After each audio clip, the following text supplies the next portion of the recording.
Yo, yo, yo guys, check, kamusta mga idol? So ayan, mag-update tayo ngayong araw mga Lodi, no? So grabe, nag-drop ang ating Bitcoin mga Lodi, no?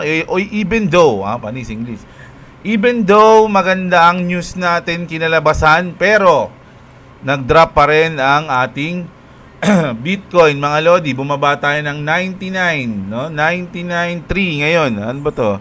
98.7. Grabe, nag 98.7 pala ang ating Bitcoin mga Lodi, no? Gravities, no? So maraming na-liquidate ngayon mga idol. Bakit ba? Bakit ba nag-drop mga Lodi? Kahit na alam natin na dapat magpa-pump siya. Di ba? Kahit nga si Michael Saylor, sabi niya rito, the Fed just cut rates by 25 basis points to 4.50%, no? Fuel for lift up, sabi niya rito. BTC is ready to soar, sabi ni Michael Saylor. So dapat ready na, pero ba't ano nangyari? No? Sabi mo pataas.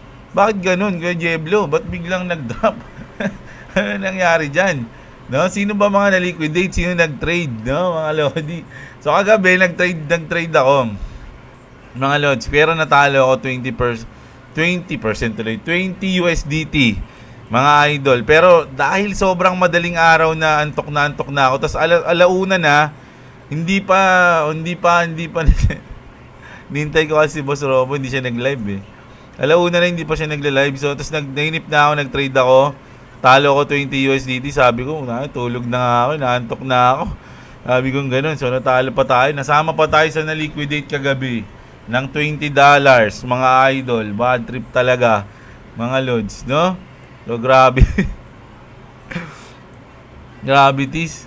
No? So, ayun na nga. Ba't kaya ganun, mga idol? Sabi nga dito, mga lodi, Federal Reserve cuts interest rate by 25 basis points, mga lodi, which is good news. Pero, ito yung sa tingin kong nagpa-negative nung after magsalita ni Jerome Powell. Sabi niya kasi dito, Jerome Powell says it might take 1 to 2 years for inflation to reach 2%.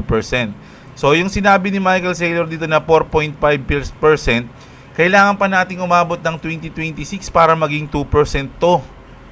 No? Ang tagal pa, no? So, pwede pa mag-post sa mga susunod na FOMC, magpo-post pa siya o maliit lang yung ikakat. So, parang ganun yung naisip siguro ng mga tao, kaya medyo naging negative yung tingin nila kahit na nagbawas tayo. Ang tinignan nila yung future, no? Na magiging mabagal yung pagkat ng rate, mga lodi. So, nag-drop tayo ngayon, mga lodi, no? At sabi nila, baka kinokontrol daw ni Jerome Powell yung yung ganito, kaya ganun, di ba? Kumbaga, sige, mag-short na kayo. Magpa-positive news ako, pero magni-negative ako sa bandang uli. Pero sabi dito ni Jerome Powell, mga lodi, hindi raw yun maaaring mangyari. Hindi raw yun totoo. Yung mga haka-haka na ganun. Kasi, Jerome Chair Powell says the Fed is not allowed to own Bitcoin. So, bawal sila, mga lodi, no? So, wala silang nagdi-report lang sila, no? Tapos, sabi dito, nag-positive din naman tong news na to. Sabi dito na we have avoided a recession and expect another very good year. Di ba? So, medyo positive naman to, mga lodi, pero talagang nag-drop tayo ngayon, no? Nag-liquidate ng $310 million from the past 60 minutes. Pero kanina pa to, so 6 hours na. Di ba? Tapos, sa sa crypto to. Pero, sa US stock market, napakalaki, mga idol. No? Over 1.5 trillion was wiped out from the US stock market today. 1.5 trillion, mga lodi, sa stock market. Sa crypto naman, 310 million. Grabe, no? Ganun-ganun lang, mga idol. Nagbagsakan ang ating mga asset. sorry. Nagbagsakan yung mga asset, mga idol, no? Gravities naman. Gravities. Ano bang May alam ko, may trade pa ako dito, isa ito. May trade pa ako sa XRP. Magkano ba margin ko dito? 30 USDT lang pala margin ko dito, mga idol. Kanina to eh. Hindi, ngayon lang pala to bago. Ano ba yun? Nakalimutan ko pa to. Nakala ko nasa XRP ako, nasa BTC pala ako kanina. So stop loss natin dyan, $2. Bali, 30 USDT lang yan. So kumuha kasi ako ng mga 60 USDT sa sa ating nagkumuha tayo ng 60 USDT. So kagabi, nag-trade tayo, talo tayo 20. Yoko na, sabi ko tulog na ako, nantok na ako. Tsaka nakapagbodega naman na tayo kagabi. So tinira ko lang yung 60 and then eto ang last trade natin ngayon. If ever matalo to, medyo magiging busy naman kasi ako ngayong araw, so hindi mo na ako magte-trade. Pero hindi yan, mananalo yan. Sino sabi matatalo yan? Ganda-ganda ng position natin dyan. Almost bottom. Almost bottom. Okay na yan. Yeah? So ayan, mag-update na yun tayo. So ayun, grabe yung mga nasunog ngayon. Mga idol, no? Pero mga lodi, lalo na pagbago ka, syempre, yung isipin nila, grabe. Ayoko na mag-crypto, nagbagsa ka na, drop na, grabe, nasunog na, rug pull na. Papaalala lang natin mga idol, no? Bitcoin was just $16,000 on this day 2 years ago. Di ba? 2 years ago mga lodi, nasa 16,000 lang tayo, pero ngayon nasa 100 na tayo, $100,000. Di ba mga idol? At umangat na yung trade ko, 6 USDT na? Yaman mo yan. 6 USDT pa lang yan. So, grabe, no? 16,000 lang. Mga idol. Di ba? 2 years ago. Isipin nyo kung gaano yung tinaas natin. Mga idol, no? Simula nung panahon na yun. Di ba? Tapos, ito, 2 years ago, ha? Ito naman, mga lodi, 3 days ago. So, 3 days ago lang, mga lodi, nandito rin tayo sa range ng 100,000. At tuwan-tuwa na nga tayo nun eh. Di ba? No? Tuwan-tuwa na tayo nun. Ito, nung December 13 lang yan. Anong araw yung December 13? Nung Friday. Di ba, mga lodi? Nung Friday, mga idol, nasa 100,000 din tayo. At tuwang-tuwa na tayo niyan kasi 9 months. December 13, dito yan, galing tayo ng 94,000. Galing tayo ng 91,000. So, nung 100,000 tayo dito 3 days ago, medyo okay na sa atin yun. Diba? Tapos nung 108 kasi, siyempre, 108, tondo ala to. So, ngayon, nagkaroon tayo ng correction, balik tayo sa 99. Diba? Pero 3 days ago, nasa 100 lang din tayo, mga lodi. No, huwag kayo masyadong masaktan dyan. Lalo na kung long term naman ang inyong laban. Diba? Kung long term naman kayo, wala namang problema dun. Sabi ko nga sa inyo, kahit magbagsakan pa yan, magangatan pa yan. Pag umangat ba yan ng 110, mag-take profit ka na. Ako kasi pag umangat siya ng 110, di pa rin ako mag-take profit eh. So, it doesn't matter kung tumaas man siya o bumaba. Basta dumating siya sa time na kung kailan ko siya gustong kunin, yun na yun, mga lodi, no? At naniniwala ako na mataas yun sa part na yun, sa ano na yun, sa panahon na yun. So, ito naman. Grabe to. I-share ko lang sa inyo to, natawa kasi ako dito. Pakinggan nyo munang mabuti, mga lodi, ha. Hindi ko alam kung bayabas to si Scottie Pippen o nagsasabi ng totoo. Kilala nyo naman si Scottie Pippen, di ba? Yung Chicago Bulls na partner ni Jordan. Siyempre, kilala nyo na yan. You mentioned you met Satoshi in Seattle in 1993. Yes. He also came to you in a dream. You have a nice relationship with Satoshi. I feel like I do. Yeah. I feel like I have a story to tell. Definitely have an opportunity to meet him back in 1993. So, sabi dito, mga lodi, na-meet daw ni Scottie Pippen si Satoshi Nakamoto noong 1993 sa Seattle. Pero hindi yun yung issue dito, mga idol. Ang issue dito, yung reaction ni yung reaction ni Michael Saylor. Ba't ganun yung mukha niya? Patingin siya, diba? Okay, ano sabi mo? Ano kaya nasa isip ni Michael Saylor dito, mga lodi, no? Ang nasa isip niya ba rito is grabe, na-meet mo si Satoshi. Ako, ang laki na ng invest ko, hindi ko pa na-meet si Satoshi. Tapos ikaw, na-meet mo na. Sana all. Sabi niya ganun, di ba? Ayun yung una. Pangalawa naman, huh? Pangalawa, ang nasa isip niya, uy, di ba? Parang dito sa isip niya, uy, baka madulas ka, sabihin mo kung sino si Satoshi, ha? Uy, huwag mo sasabihin yun. Parang ganun. Ako, delikado tayo dyan. Kinakabahan na siya. Baka sabihin ni Pippin na siya si Satoshi. O kaya kilala niya si Satoshi. Di ba? Ayun yung B. O pangatlo, C, mga Lodi, ang nasa isip ni Michael Saylor is, huh? Why the fuck you lying? Why you always lying? Nasa isip niya. Oh my God, why are you lying, Pippin? Sinungaling daw si Pippin.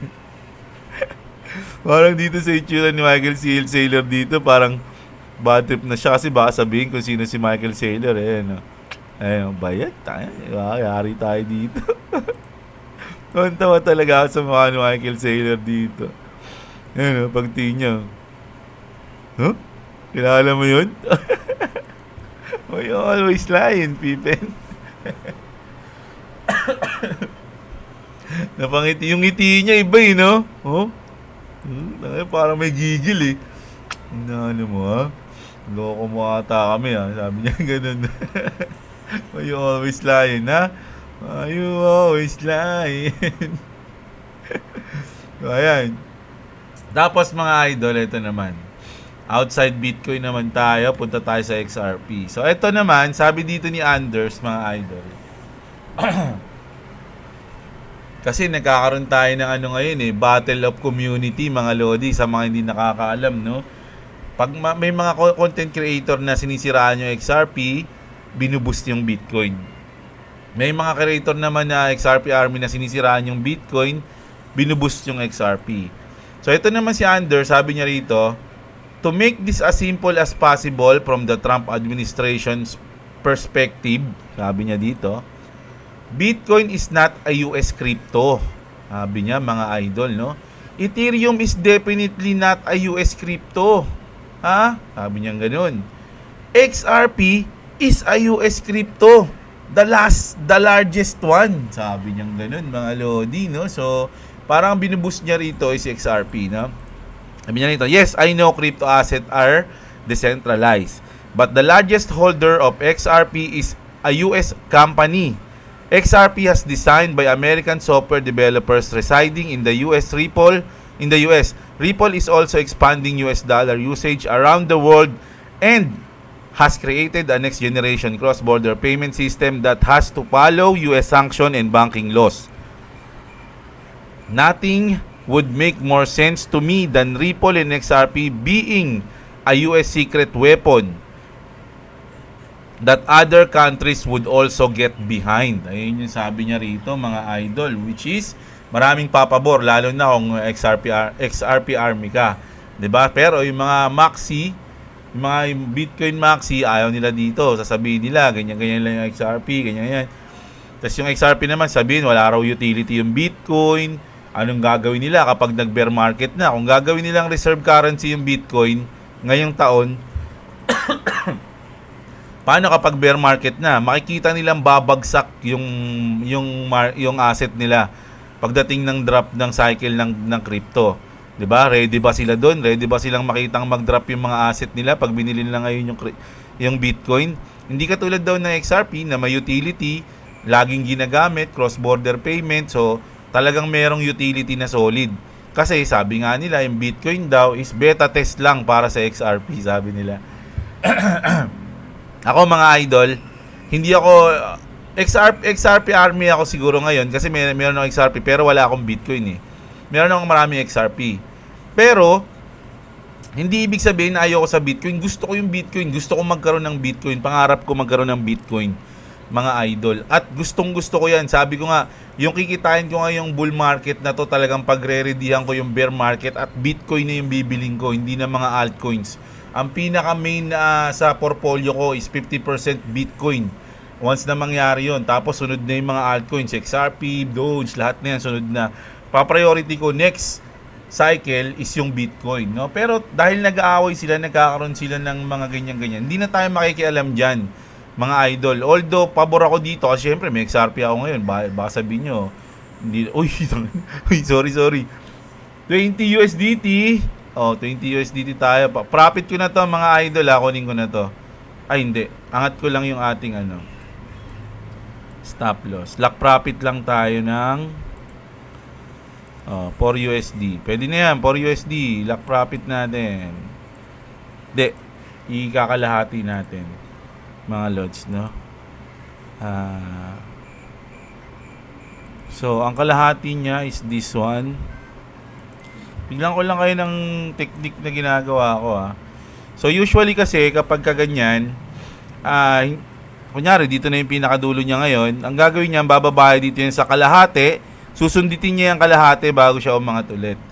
Usually, ganun nangyari. O may mga probability na ganun yung mangyari. No?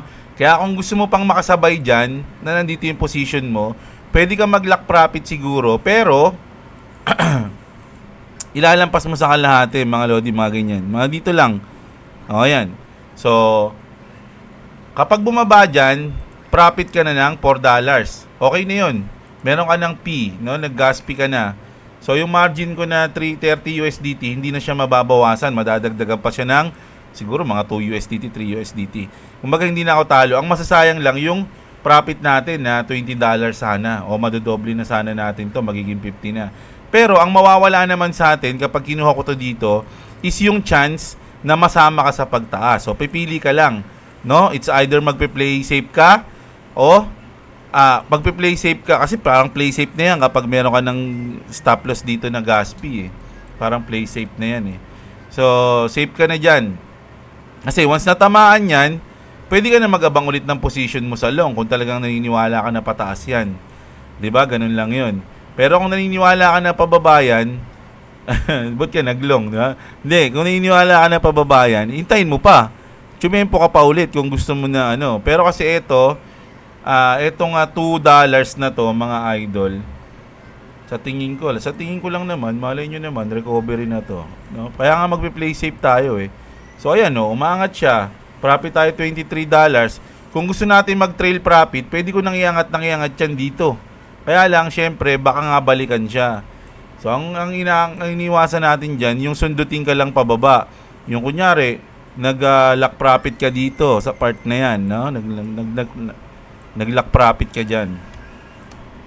Tapos, ginawa ni market maker, mga idol, is sinundot ka para di ka na makasama sa pataas. Parang ginanong ka, point. Di nakuha mo na yung profit mo na $10, tapos iwan ka na. No? Imbis na malaki pa yung makukuha mo, nag-lock profit ka dito, iwan ka na. So, ayun yung naman yung ang risk mo naman doon. Pero sure na may profit ka na $10, di ba? Pero kung ganito ka naman, abang ka lang sa gas fee, ang laki ng masasayang sa'yo kapag binalikan ka dyan. Ang laki ng masasayang sa'yo dyan, mga idol, no? Sipi mo, $27 na yan. Di ba? Putak, dali lang $27 na yan. Tapos babalikan ka pa dyan, gaganunin ka pa, ponk, bago umangat, di sayang. Pero ang diskarte ko naman diyan, mga idol, kasi dapat di ako nag-upload ngayon para binabantayan ko siya. Ang diskarte ko naman diyan pagka ganyan, once na mag-drop siya diyan, mga lodi, nyari tatamaan niya. Nakaabang na ulit ako diyan ng long. Kasi balik na yung margin ko diyan Andiyan na ulit yung 30 USDT ko So pag sinindot niya yan, point, abang na ulit ako ng long diyan, puposition na ulit ako diyan para masama tayo sa ganun. Kung sakali, no? Pero kung hindi, wala tayong magagawa, mga idol, no? So, ayan. Although, pwede naman tayong dito, kasi ang chances niyan, ang target natin pwedeng dito, Ayan. No? First target. Pwede nga ito yung first target.